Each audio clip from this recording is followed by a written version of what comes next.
terms of Boston, I haven't seen a lot of work like this. I've seen different stuff, but more on stages than anything else, and within small areas like schools and experiments, but nothing as like announced in public as what Illuminus did for us.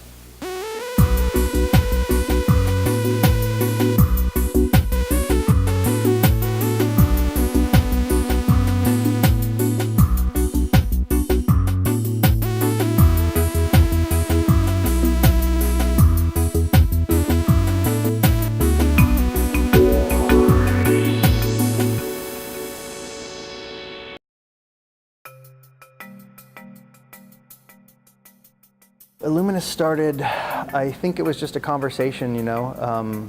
At some point I said to a few friends, like, this could happen now, this should happen now, and then at some point it turned into this will happen now.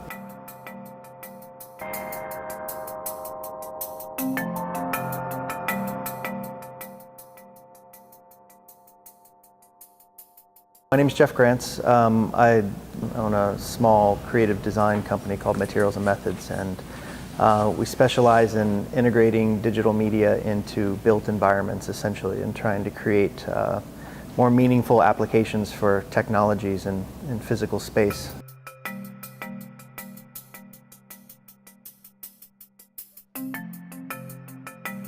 I'd studied my junior year in France. One thing I had been exposed to over a couple of years in Paris was what they call a fête de la musique, where it's similar. It's an all-night festival, in this case of music, which happens every year in Paris. And you know, that was phenomenal.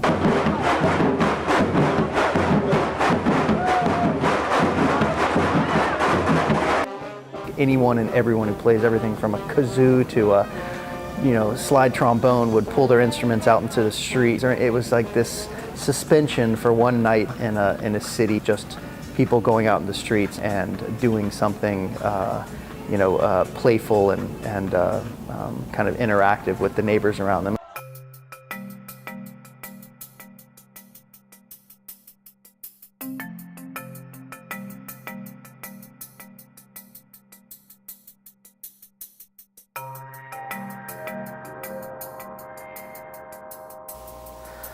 Projection mapping is taking an object or surface and using that specific architecture or design and placing an image or moving image through a video projector back onto that surface, and thus creating an illusion of what was already there into something completely new through video projection. The first time I heard about it was through a teacher at Mass Art, and she's like, hey, this is happening in October, I think you should check it out. And she referenced me to actually put the piece that I put in Illuminus. Glee, she's like, hey, this is what we're working with and the artists, and he immediately liked the work.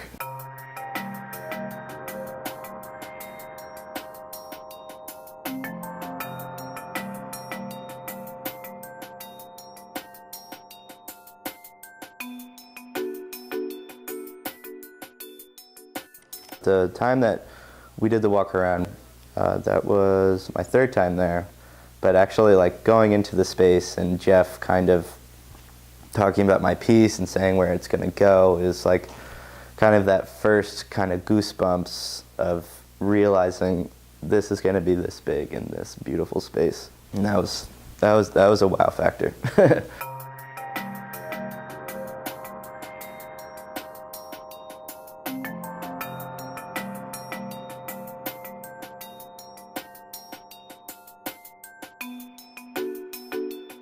In our minds, the idea was that we would use this as a catalyst from a promotional standpoint to raise awareness, that we could use it as a teaching opportunity because we could bring people down there a few weeks prior to the festival to try out the programs, learn more about what people were doing, meet some of the artists. I'm an artist and designer by trade, so I basically got brought in specifically to work on the D Street project, which is what we have going on here, Illuminus D.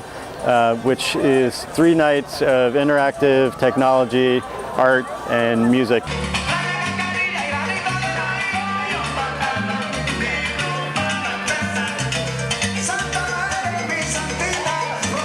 it's its individual thing, but it also serves as kind of the kickoff event for the larger Illuminus Festival.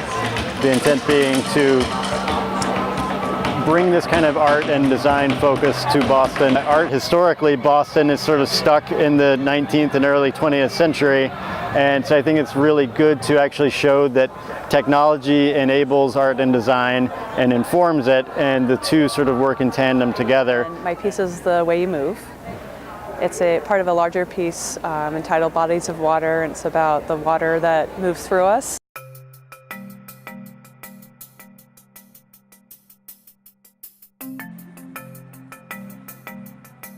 I've got people dancing in front of the camera right now and just being goofy and silly, and there's a large part of The Way You Move that's participatory. Boston definitely feels like an underdog, and I'm not sure why.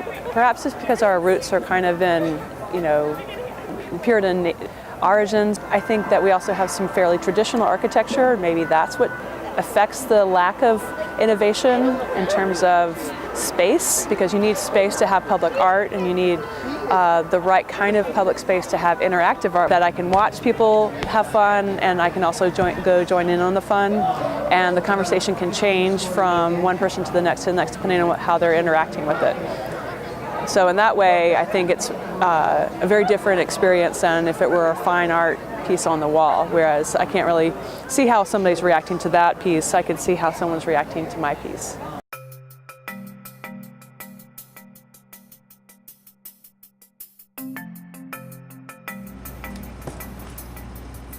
We are checking in artists, we are checking in volunteers.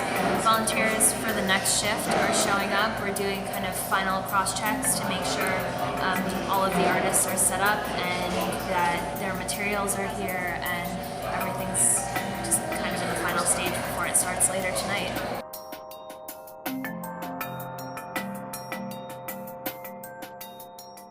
Because we were in a space that was very indoor and outdoor at the same time. We put one fabric strip up and it caught like a sail, and it was like my stomach dropped and I was like, is this even gonna work? And then we inevitably went to Home Depot and checked out all the materials and ended up cutting rebar for each one to weight it. There'll be projections on it. It'll be so the sense will be almost like three-dimensional, that you'll be engaging three-dimensionally, and whatever it is, it's going to be projected. It's going to be used throughout the evening by various artists. Great. This is the fun part. You can imagine taping rebar to the bottom. This is the best part. Bar none. Well, rebar. We've had a lot of success with like an indoor version of this, so it's just always have to be like you have to counteract like the outdoor conditions, obviously. It's like to like new elements approaching this, like the size, the scale. I'm basically not taking advantage of the three projectors that we have. I'm just using one, which is, it's not the end of the world, but it's kind of disappointing. There have been some last minute changes to the setup that we're still working out. Instead of doing its fancy normal thing, just like same image, three copies. Girl that goes horizontally, she's going to go double vertically, like you. We don't know how she's going to do it. Right. The likelihood is, unless she can change her software, she's going to have to. I don't know if that software she has will help with that. That's super wide. And she'll have to change the orientation. She's gonna have to make it really tall and rotate. Yeah. Very, very, very different. Right, but I can have Yeah. You don't even want to come over here. Trust me. That's why I'm happy. So we'll figure it out. Walking down the street by myself, and I'm thinking about the day before. Walking down the street by myself, and I'm thinking about the day before. This crazy rock and roll music in it.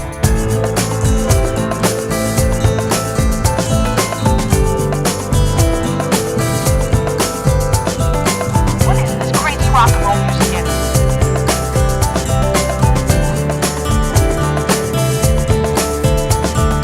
Walking down the street by myself, and I'm thinking about the day before. Walking down the street by myself. Excited. Nervous. Pumped. Crazy.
Strictly public works and nothing that you have to necessarily even pay for, I think is something that we need to give the opportunity for anybody to experience, to get a sense of art and fun and interactivity and experience something new for the arts in the city and the people.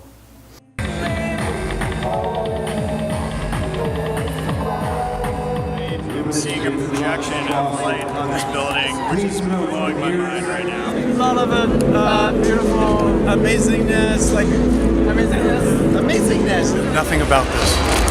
Just saw it in Boston Magazine, decided to come here, and just amazed by it.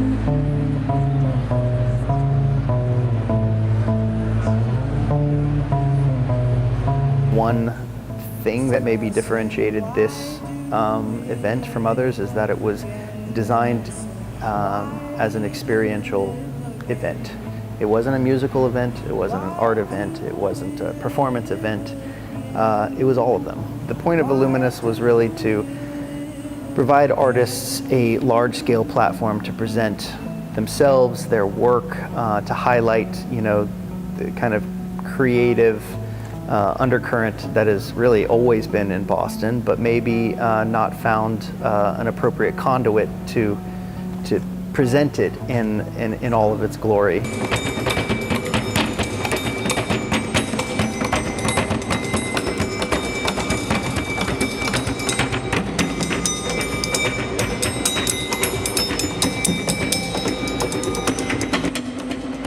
I mean, for me, the intent with regards to the Boston people was to have the benefit of seeing and experiencing, maybe the world in one night through the lens of an artist, because that's what the projection allows us to do. Once you turn the lights off, once you turn the projectors on, it's our reality that prevails.